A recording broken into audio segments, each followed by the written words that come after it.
Salut tout le monde, c'est Gab Morrison. Aujourd'hui on est dans un interview spécial, il y a mon gars Alphamas ici. Ça va ou quoi? Ça va et toi mon frérot, tranquillement? Ouais, tranquille, on est là. Ça fait longtemps hein? Ah, ça fait longtemps, c'est sûr. Et justement, si on est là, c'est pour parler de ton projet. Hein. Déjà, je te laisse un petit peu le résumé, tout ça. Voilà, moi c'est Alphamas, c'est Glorona qui prend sa Kuma. Donc voilà, là on est là avec Gab Morrison pour parler de la sortie de la deuxième mixtape, La Sombra Vita, qui était censée sortir le 1er février mais qui est sorti le 6 février suite à des problèmes techniques avec le site de distribution Spin-Up. Mais bon, le projet il est sorti, il est là, ça fait une semaine qu'il est disponible sur toutes les plateformes de téléchargement et de streaming. Et alors justement, pourquoi il y a eu ce petit retard là de sortie? Bah apparemment, d'après ce que j'ai compris, c'est un problème externe venant de chez eux. Donc le truc qui s'est passé, c'est que moi une semaine avant, il m'avait demandé de rectifier quelque chose sur le titre Hot. Je sais pas si tu as fait attention, quand tu regardes sur les plateformes, c'est le seul titre qui apparaît en minuscule. Ouais, il n'y a pas de majuscule. Parce qu'à la base sur le titre, il devait y avoir des hashtags, le haut barré, tout ça. Je voulais jouer un peu avec les lettres là-dessus. C'est pas passé. Donc ils m'ont demandé de modifier, je l'ai fait, ils n'ont pas pris en compte. Donc ça veut dire que le 1er février, quand il devait sortir, ils m'ont renvoyé un mail pour dire ouais, vous devez encore le modifier, tout ça. Ils n'ont pas pris en compte, je l'ai fait. Et le projet il était en attente d'approbation. Donc ensuite après, ils ont eu des problèmes internes chez eux. C'était en cours de maintenance, tout ça. Donc pendant 4 jours, on ne pouvait rien consulter.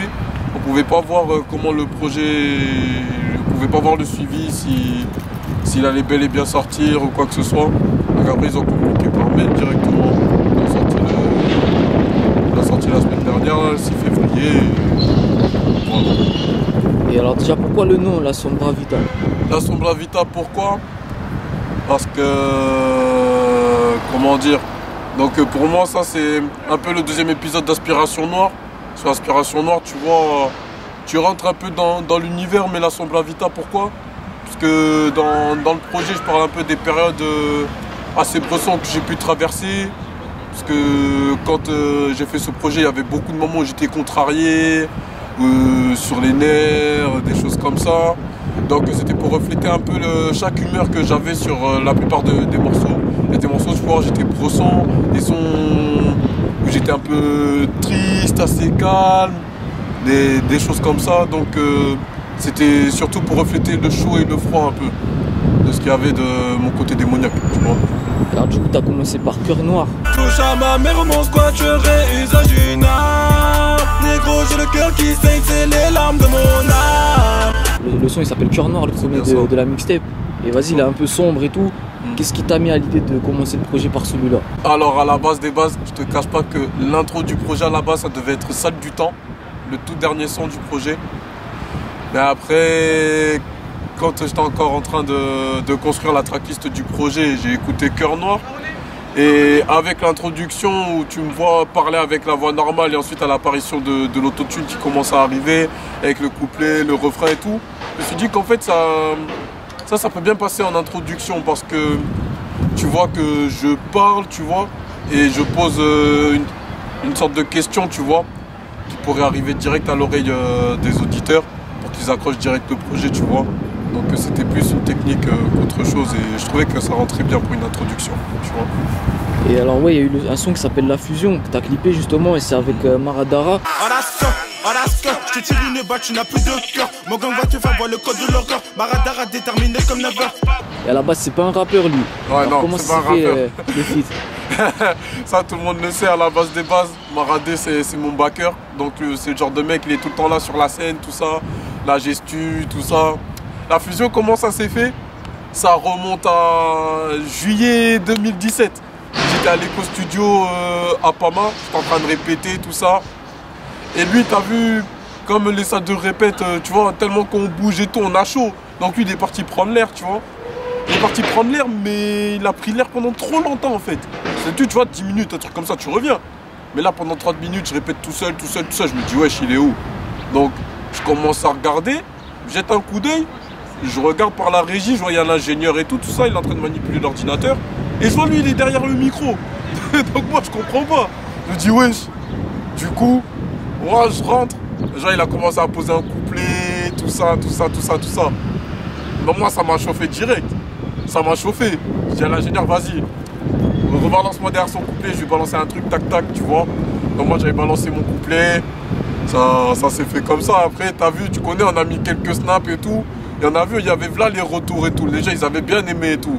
Donc on disait, ouais, le son, il va jamais sortir, nanana, tout ça. Sans vrai, on attendait d'avoir les retours. Parce que t'as vu, là où on avait enregistré, c'était qu'une simple maquette. Donc quand j'ai vu que les gens, ils étaient prêts, c'est là où j'ai dit à Maradé, tu sais quoi, viens, on va chez Netflix, on va l'enregistrer pour de vrai.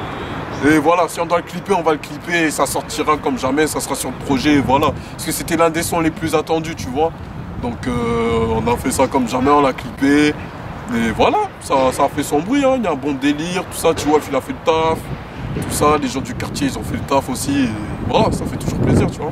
Et alors ça a été fait à 100% chez Netflix, non? Ouais, au début ça a été fait chez Pama en guise de petite maquette, mais après c'est Netflix qui a repris à 100% de délire, tu vois. Le refrain, tout ça, c'est là où on s'est dit on va pas le sortir en freestyle, on va faire un vrai morceau, tu vois. Parce que moi à la base mon couplet, même le refrain c'était censé être un couplet entier.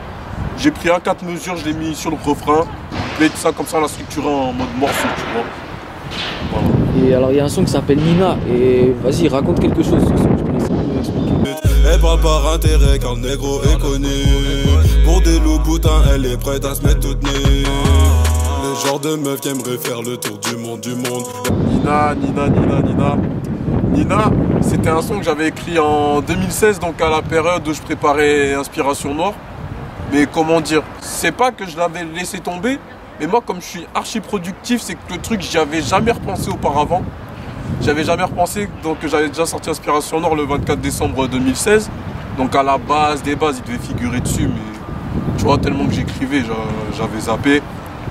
Et tu vois, la première fois que j'avais fait écouter ce son en 2016 à mon gars Guero et à mon grand frère Bloody S, ils étaient à fond là-dessus, donc ils me lâchaient pas. Ils me disaient, ouais, à chaque fois que tu vas enregistrer Nina, fais-le. Mais à chaque fois, tu vois, je crépais à chaque fois. Parce que t'as vu, il y a eu l'arrivée des beatmakers comme Almes Beats, MOC, Jaxal, des trucs comme ça. Là, les beatmakers, je faisais que écrire. Donc j'oubliais à chaque fois.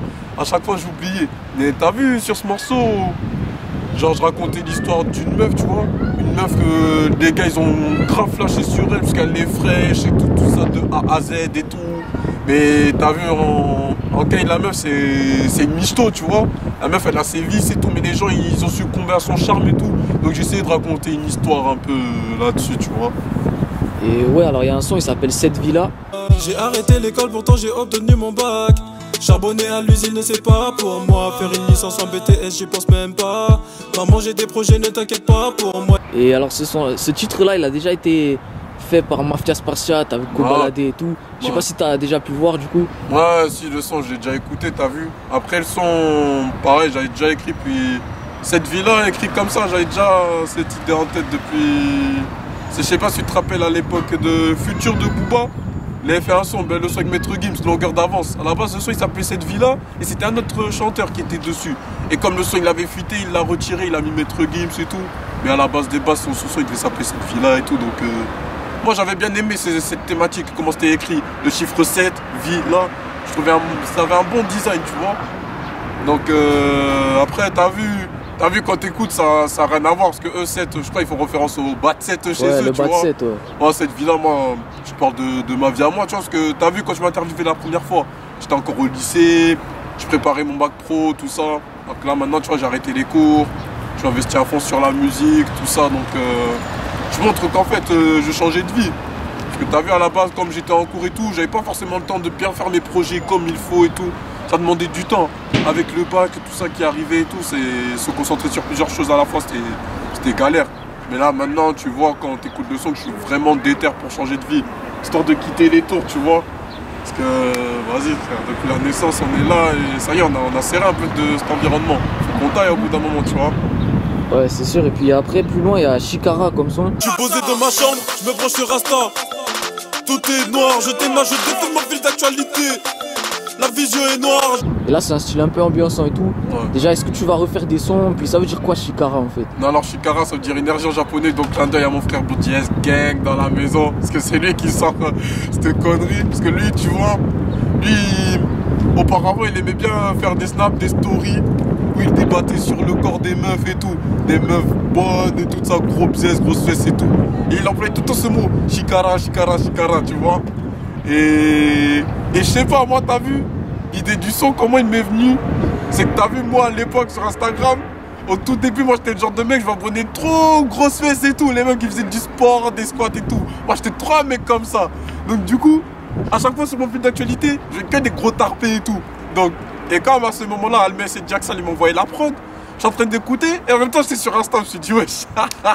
Je me suis dit, c'était le bon moment de faire un son, tout ça. Sur ça, je dis, ouais, je suis posé dans ma chambre, je me branche sur Insta, des trucs comme ça, tu vois. Ouais, Et ouais, pour répondre à ta question, il y a moyen que je refasse des sons comme ça, tu vois. Après, là, c'était la première fois que je faisais de l'afro. Et moi, je te cache pas, au début, quand j'ai enregistré, j'aimais bien, mais t'as vu, tellement que moi-même, j'avais du mal de me voir sur de l'afro. C'est wesh.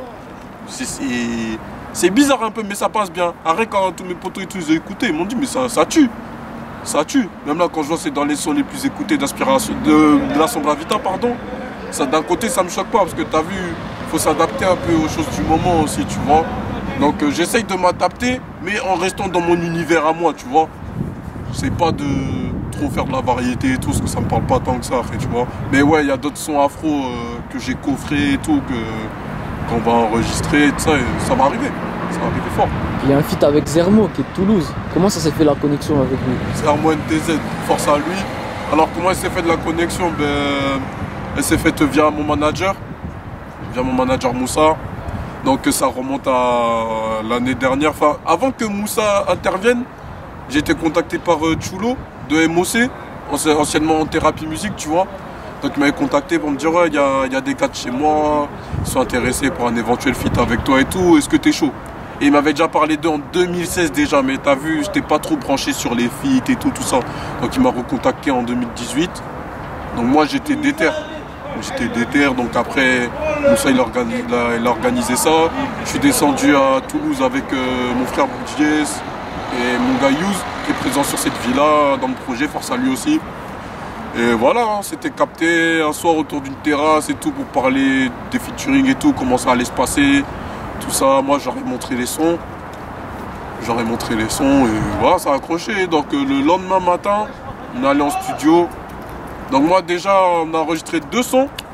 Donc moi j'avais déjà bouclé les 2 sons. Donc eux, il manquait plus que eux, ils viennent et ils posent leur couplet. Et voilà, la connexion elle s'est faite comme ça. Donc il y avait un son qui était pour leur projet à eux en quelque sorte, pour Carlito ou pour Zermo, un truc comme ça. Et moi, Angers Démon, c'était pour mon projet directement. Histoire de montrer la connexion Bordeaux-Toulouse un peu, comment ça bouge et tout, tu vois. Donc voilà. Et tu peux parler des autres feats qu'il y a sur la mixtape? Bien sûr. Donc comme je t'ai dit, il y a le frérot Youz qui est présent sur cette villa. Il y a une meuf aussi, elle a tout niqué. Hein. Elle a tout niqué sur le morceau Abalahes. Elle s'appelle Iska, donc c'est une meuf de Pessac, tu vois. Après, elle habite pas dans les quartiers, elle est plus vers les coins, vers Magontier et trucs comme ça. Ça, c'est les coins un peu bourgeois, très calmes, tu vois.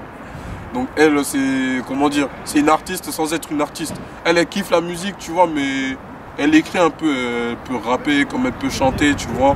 Et même elle, la connexion, elle s'est faite un peu au hasard, il fallait arriver au bon moment. Parce que quand j'avais écrit à Balahes, j'étais à Toulouse. Donc j'ai fait écouter à mon frère, il a kiffé de ouf. Il a kiffé de dingue. Donc du coup, il m'a dit en vrai, il faudrait trouver une chanteuse et tout, pour qu'elle fasse un bail et tout ça. Et elle est tombée au hasard, parce que l'histoire c'est quoi? C'est que le lendemain où j'avais écrit, elle m'a envoyé un snap pour rigoler, chanter avec sa petite sœur et tout. Moi j'avais kiffé sa voix. J'ai dit toi j'ai besoin de toi. Direct. Il dit j'ai besoin de toi. Je lui ai montré les trucs, tout ça. On l'a fait chez Netflix. Mais voilà, franchement, elle a fait du grand sale. Je suis encore fier d'elle. Il y a mon frérot Vidi aussi, sur le mal. Donc Vidi, c'était un gars avec qui j'avais commencé de peur à l'époque, tu vois. C'est comme je t'avais dit dans le premier interview. Moi, j'étais dans un duo, SF Soulja avec lui. On avait sorti notre tout premier EP. Donc tu vois, lui, ça n'a jamais bougé. Sur chaque projet, je suis obligé de le placer parce que ça me rappelle des souvenirs d'époque et tout ça. Ça me rappelle les bases et tout. Pour tous ceux qui m'écoutaient bien auparavant, tu vois, ils savent très bien de quoi je parle. Il y a mon gars Grisla aussi de la gare, anciennement de CNG 90. Pareil, lui, la collabo, on l'avait fait en 2017 déjà. En 2017, on avait enregistré le son. Et voilà, depuis le temps, on voulait le sortir et tout, mais comme j'écrivais trop, je pensais tout le temps à d'autres sons. Mais lui, j'avais pas oublié, donc j'étais obligé de le placer sur le projet. Il y a mon gars Papy aussi, pareil. j'écrivais sur la prod là de Monet. Lui, je savais que c'était dans son univers là, parce que lui, il aime bien faire des trucs qui cage, chanter et tout ça, qui ambiance bien et tout, tu vois. Donc lui, je savais que c'était un truc qui pouvait bien lui correspondre. Ça s'est fait correctement, c'était carré, du sale. Et il y a aussi le frérot C-Block qui est présent sur Que la Night, qui était le deuxième extrait du projet, si je dis pas de bêtises. Et voilà, lui, pareil, lui, la connexion, elle s'est faite. Mais elle s'est faite, on va dire, indirectement, parce que quand il a enregistré son couplet, moi, j'étais pas en studio, tu vois. Moi, j'étais au charbon, donc Nedji m'a renvoyé les trucs. Carrément, pour te dire, c'est Netflix, en vrai, qui m'a conseillé le feat. Parce que quand j'avais enregistré Que la Night, c'était censé être un solo. C'était une maquette, ce son, là-bas, ça durait même pas 2 minutes, pour te dire. Et je lui ai dit, en vrai, comme j'avais plus d'inspiration pour le deuxième couplet, je lui ai dit, il faudrait que je fasse appel à quelqu'un pour un bon truc. Et direct, il m'a dit, ouais, moi je te conseille de contacter C-Block, tout ça, il est très bon et tout. Et comme j'avais déjà écouté ce qu'il faisait avant, moi je savais que nos univers allaient bien se connecter. Parce que lui, il est brosson, mais il a son truc. Il kick de ouf, il a des punchlines de ouf, tout ça. Moi je kiffe grave ce qu'il fait, C-Block. Je kiffe de fou. Donc moi je savais que si je l'appelais sur le projet, ça allait le faire de dingue, tu vois. Et voilà. En tout cas, voici, toutes les personnes qui sont présentes sur le projet. Et moi, ils ont fait le travail aussi. Grosse force à eux. Ils ont fait le travail. Et alors, justement, il y a d'autres sons qui vont être clippés par la suite? Bien sûr, bien sûr. Il y a d'autres sons là. On va se concentrer sur le tournage de Noir 2.0 là. Noir 2.0, ça va arriver. Et voilà, après, je pense que pour les gens qui ont bien écouté le projet, il n'y a pas de secret. Hein. Chikara va être clippé, tout ça, il y a plein de trucs qui vont arriver. En tout cas là, tout ce que je peux te dire, c'est que là, on va être sur le clip de Noir 2.0. Parce que je sais pas si tu as écouté, c'est en 2 parties. Donc voilà, on a déjà les idées, tout ça, et on va faire tout ça rapidement. On va bombarder très vite. Et justement, Noir 2.0, j'allais t'en parler. C'est le seul son qui est en 2 parties hein, sur la mixtape. C'est ça. Et comment ça se fait que tu as eu l'idée de faire ça en 2 parties? Je vais t'expliquer. Et carrément, pour te dire, il y a des gens, quand ils écoutaient le projet, ils avaient même pas capté qu'il y avait une deuxième partie. C'est ça le fou. Mais en vrai, comment ça s'est fait? Mais carrément, c'est mon gars Yous qui a la prod en plus. Donc en plus, sur le projet, tu as l'occasion de l'entendre chanter. Et en plus d'être beatmaker à la fois. Donc déjà, la première partie de Noir 2.0, je me rappelle. Il me l'a envoyé le jour de Noël. Le jour de Noël 2017. Il m'avait envoyé ça. Donc je sais pas, moi l'inspiration elle est venue direct. Parce que comme je t'ai dit, la Zombla Vita, moi à la base des bases, j'étais contrarié, tu vois. Donc je parlais de beaucoup de choses, tu vois. Donc sur le couplet, j'ai écrit 2 spies. Donc en fait, lui, toutes les prods qu'il m'a envoyé, c'était des échantillons. Donc ça veut dire les prods, elles duraient pas longtemps. Et la dinguerie qu'il a fait, c'est ça le fou. Il a perdu les pistes. J'ai eu un problème avec son ordinateur, il a perdu les pistes. Ah, c'est chaud ça. Ouais. C'est ça. Donc du coup, ça se trouve, ça aurait pu être un son complet, tout ce que tu veux. Et je me suis dit, il m'a envoyé 2 prods. Sur les 2 prods, j'ai écrit, j'ai charbonné. Vas-y, on va fusionner les 2. Mais voilà, ça a bien rendu. Parce que tu vois, le premier, il y a du kickage. Mais tu vois, c'est un peu calme et tout avec l'autotune. Ça ramène un peu d'harmonie. Et là, tu vois vraiment le côté noir de la chose, tu vois. Donc voilà, ça s'est fait direct à l'instant au studio. On a collé les 2 parties. Et voilà, ça rend un bon truc. Ça rend un bon bail. Ouais, bien vu. Hein. Puis du coup, on peut le retrouver où alors le projet exactement pour tous ceux qui veulent voir? Bah, le projet il est disponible sur toutes les plateformes de streaming et téléchargement. Deezer, Spotify, Napster, Apple Music, iTunes. Tu peux le retrouver sur toutes les plateformes. Tu peux même le retrouver sur YouTube Music aussi. Et voilà, il est accessible un peu partout, tu vois. Il est facile à trouver. Ils n'ont pas à s'en faire. Ok, ben pour tous ceux qui veulent aller voir, bien sûr, il faut aller checker en bas là. La Zombla Vita dispo de partout. Allez, merci. Hein. Ah, on est ensemble, les gars. Sale. Je suis brosse, faut-il assumer la guerre? J'ai le mental de ma mère et les taureaux de mon père. La haine et la rancune, ça paye, demande à mon grand frère. Je t'en plus d'amour, j'ai le cœur noir, chérie, dis-moi comment faire.